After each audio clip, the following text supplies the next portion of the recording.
ഇത്രയും സ്പീഡ് ഞാൻ എങ്ങോട്ടാണ് പോകുന്നതെന്ന് ചോദിച്ചാൽ അതിപ്പോൾ ആലോചിച്ച് തലപോകേണ്ട ആവശ്യമൊന്നുമില്ല ഭക്ഷണം കഴിക്കാൻ. ഇവിടെ ആയപ്പോൾ ഇച്ചിരി സ്പീഡ് കുറച്ച് വെറുതെ എന്തിനല്ലേ ആ ചേട്ടനെ മണ്ടലോട്ട് മറിഞ്ഞു കുത്തി വീണ് ആ ചേട്ടൻ്റെ എല്ലു ഓടിച്ച് പാവം മനുഷ്യൻ ജീവിച്ചു പോട്ടെ. അങ്ങനെ പിന്നെ നേരെ വലിച്ചു വിട്ടു ക്യാഫിറ്റേരിയയിലോട്ടെ. ഇപ്പം എന്താ ഇത്ര സ്പീഡിൽ വലിച്ചു കുത്തി പോകുന്നതെന്ന് ചോദിച്ചാലേ, ഞാൻ പറഞ്ഞല്ലേ ഈ ഒരു മാസം ഞാൻ ഞങ്ങളുടെ ഐസിയുലല്ലാന്ന്.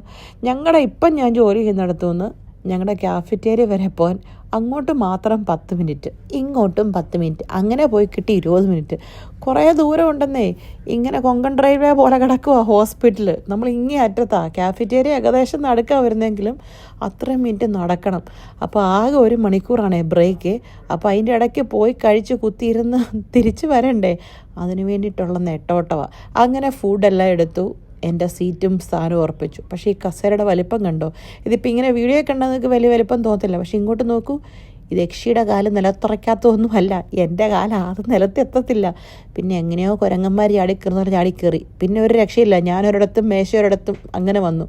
പിന്നെ എന്ത് ചെയ്യാം, കസേര വലിച്ചിടാൻ ആരുമില്ലല്ലോ. പിന്നെ മേശ വലിച്ച് എൻ്റെ അടുത്തോട്ട് ഇട്ടു. പിന്നെ ആയുധം കയ്യിലെടുത്തു. ഇനി എൻ്റെ കാതുകളിൽ മുഴങ്ങുന്നത് ഒരേ ഒരു ശബ്ദം മാത്രം, ഞം ഞം. എങ്ങനെയാ മകത്താക്കുക? അതിനാണല്ലോ ഇത്ര ഓട്ടപ്രദർശനം നടത്തി വന്നതല്ലേ. അല്ലെങ്കിലും തിന്നുമ്പം പന്നിക്ക് ചെവി കേൾക്കലെന്നല്ലേ. അപ്പം ശരി, എന്നാൽ കഴിച്ചേച്ചും വരാം.